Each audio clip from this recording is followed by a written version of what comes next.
बाड़ी bar association चुनाव संपन्न, सभी पदों पर निर्विरोध निर्वाचन। अधिवक्ता सत्येंद्र सिंह जादौन एसोसिएशन का सर्वसम्मति से निर्विरोध चुने नए अध्यक्ष। बाड़ी न्यूज। बाड़ी बार एसोसिएशन के वार्षिक चुनाव इस वर्ष पूरी तरह शांतिपूर्ण और सहमति से संपन्न हुए, जिसमें अध्यक्ष पद सहित सभी पदों पर निर्विरोध निर्वाचन हुआ। अधिवक्ता सत्येंद्र सिंह जादौन को एसोसिएशन का नया अध्यक्ष चुना गया है। चुनाव अधिकारियों वरिष्ठ अधिवक्ता भगवान सिंह गुर्जर और राधेश्याम उपाध्याय ने बताया कि चुनाव प्रक्रिया 2 दिसंबर से शुरू हुई थी। 10 दिसंबर शाम 4 बजे नामांकन वापसी की अंतिम तिथि थी। आपसी सहमति और वरिष्ठ अधिवक्ताओं के प्रयासों के बाद सभी उम्मीदवारों ने स्वेच्छा से अपने नाम वापस ले लिए, जिससे पूरी कार्यकारिणी निर्विरोध चुनी गई। निर्वाचित पदाधिकारियों में अध्यक्ष सत्येंद्र सिंह जादौन, महासचिव जितेंद्र सिंह चौहान, उपाध्यक्ष इमरान खान, कोषाध्यक्ष सुरेंद्र सिंह, सह सचिव विपिन गर्ग, लाइब्रेरियन पुनीत शर्मा, पुस्तकालय सचिव बकार अहमद, ऑडिटर मनीष रावत चुने गए। नव निर्वाचित पदाधिकारियों के सम्मान में बुधवार को स्वागत समारोह आयोजित किया जाना था, किंतु बार एसोसिएशन के वरिष्ठ अधिवक्ता रमेश शर्मा के निधन के कारण कार्यक्रम स्थगित कर दिया गया। अब स्वागत समारोह 12 दिसंबर को आयोजित किया जाएगा। इसके साथ ही बार सदस्यों ने दिवंगत रमेश शर्मा की स्मृति में श्रद्धांजलि सभा आयोजित कर उनकी आत्मा की शांति के लिए प्रार्थना की। करौली, भजनलाल सरकार के 2 साल बेमिसाल मंत्री बीडम। करौली न्यूज। जिला कलेक्ट्रेट सभागार में प्रेस वार्ता को संबोधित करते हुए प्रभारी मंत्री जवाहर सिंह बीडम ने भजनलाल सरकार के 2 साल को उपलब्धियों से भरा बताया। उन्होंने कहा कि सरकार ने धरातल पर काम उतारते हुए युवाओं को रोजगार देने पर सबसे ज्यादा जोर दिया है। अगले 5 वर्षों में 4 लाख युवाओं को सरकारी नौकरी देने की तैयारी है। मंत्री ने बताया कि महिलाओं को सशक्त बनाने के लिए लखपति दीदी योजना प्रभावी रूप से लागू की गई है, जबकि गरीब उत्थान के लिए 300 करोड़ का प्रावधान रखा गया है। बिजली व्यवस्था का उल्लेख करते हुए उन्होंने कहा कि कांग्रेस शासन में बिजली समस्या आम थी, लेकिन अब 22 जिलों में किसानों को दिन में बिजली मिल रही है। प्रेस वार्ता में कलेक्टर नीलाभ सक्सेना, पुलिस अधीक्षक लोकेश सोनवाल और अन्य अधिकारी मौजूद रहे। 1443 बालिकाओं को लाभान्वित किया गया है।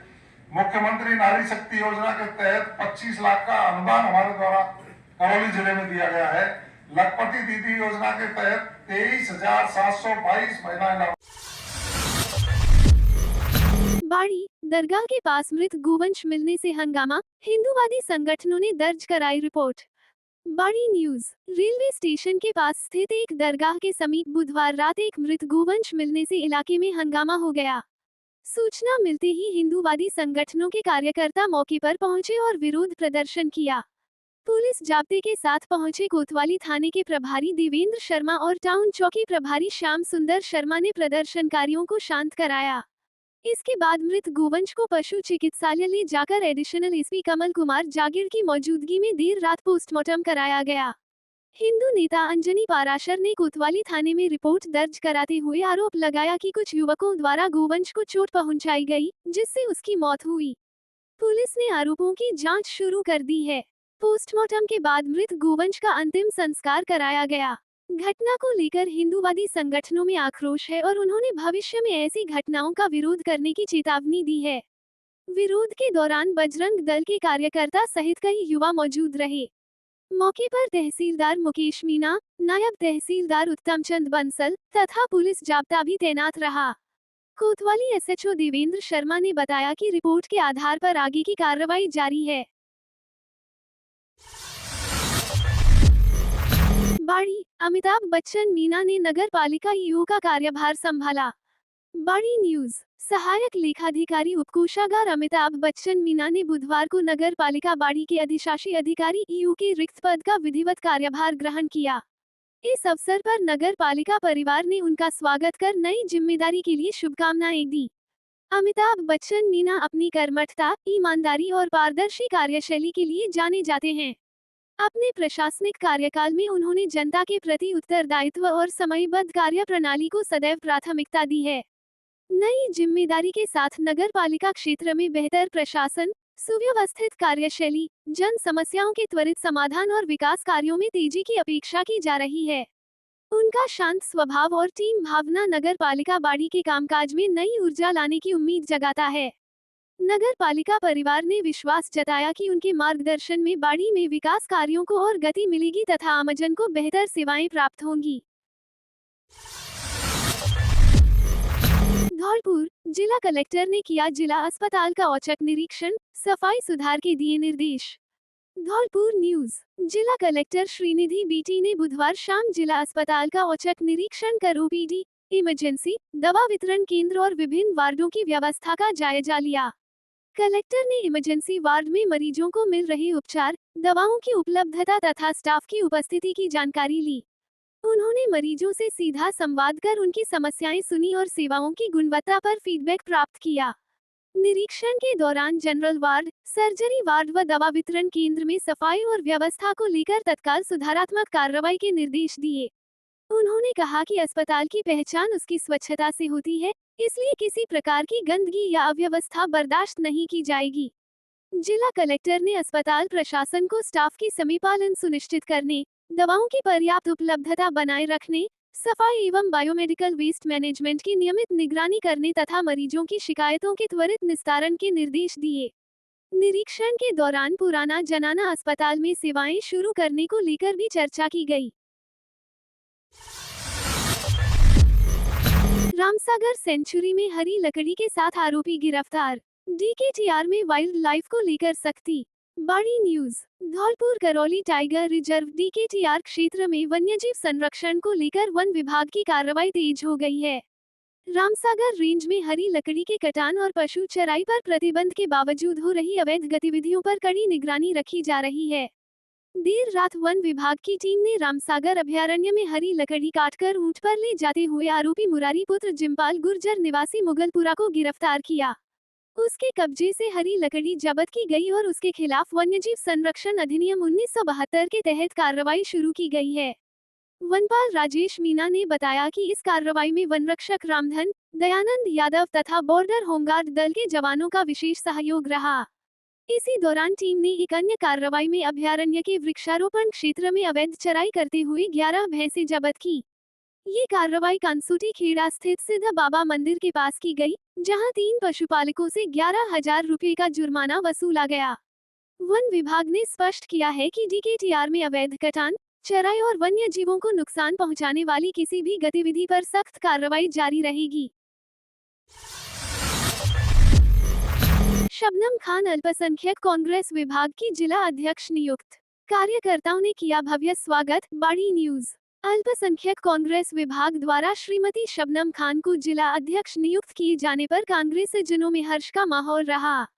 नियुक्ति की सूचना मिलते ही वरिष्ठ कांग्रेसी कार्यकर्ता एकत्रित हुए और उनका गर्मजोशी से स्वागत किया।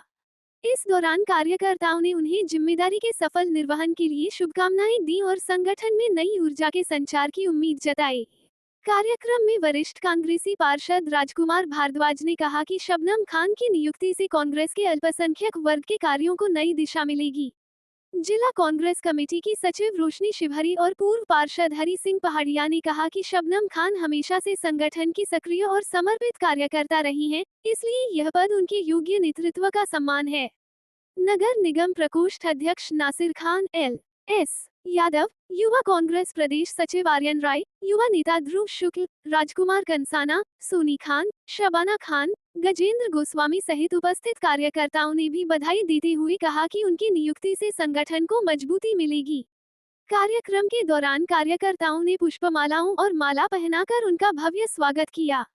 सभी ने इस विश्वास के साथ शुभकामनाएं दी कि शबनम खान अपने अनुभव और सक्रियता से अल्पसंख्यक कांग्रेस विभाग को नई ऊंचाइयों पर पहुंचाएंगी। अंगई पुलिस ने रॉयल्टी नाकाकर्मियों पर हमले के 2 आरोपियों को किया गिरफ्तार। सरमथुरा न्यूज।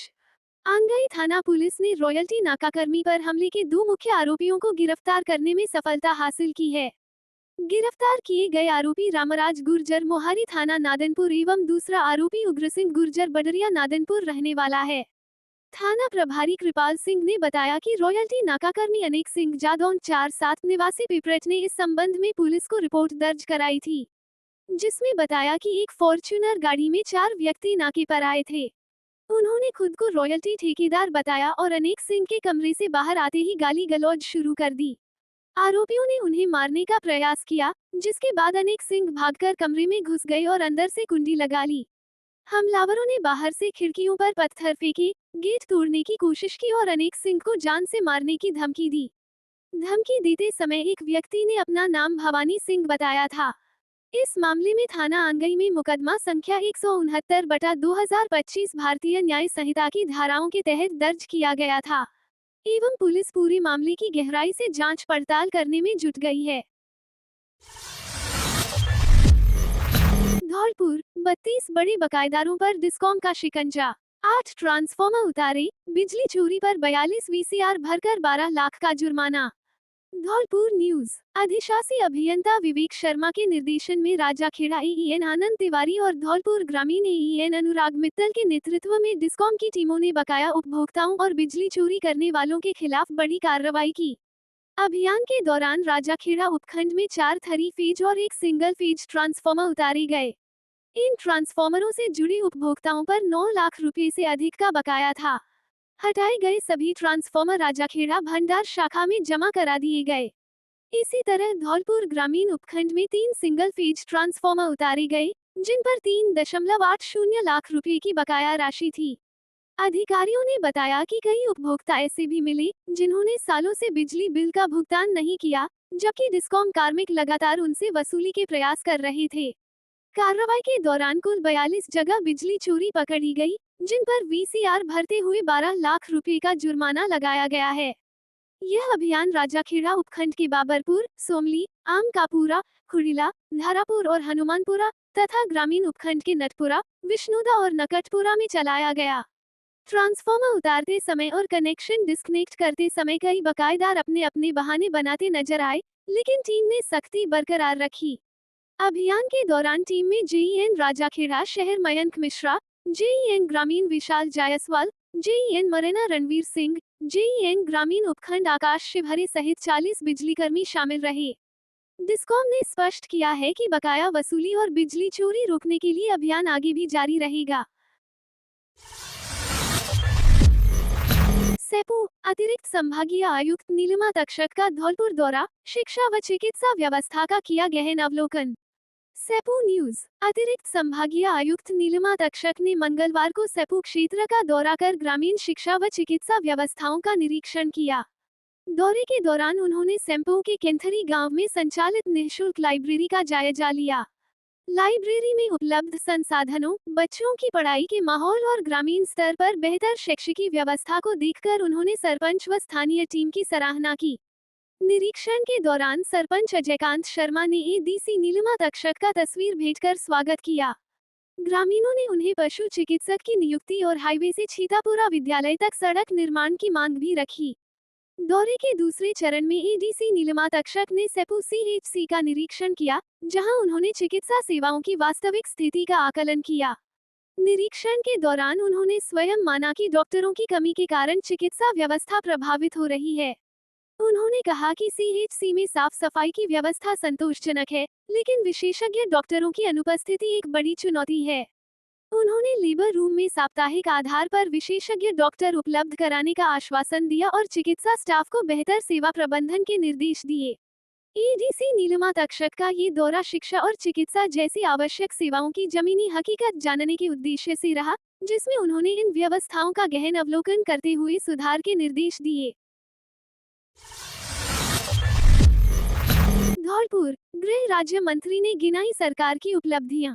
15 दिसंबर को पूरे होंगे 2 साल, शुक्रवार से निकलेगी रथ यात्रा। धौलपुर न्यूज। गृह राज्य मंत्री एवं जिला प्रभारी मंत्री जवाहर सिंह बेदम ने गुरुवार को धौलपुर के 1 दिवसीय दौरे के दौरान जिला कलेक्ट्रेट सभागार में प्रेस वार्ता कर राजस्थान सरकार के 2 साल की उपलब्धियां सामने रखी।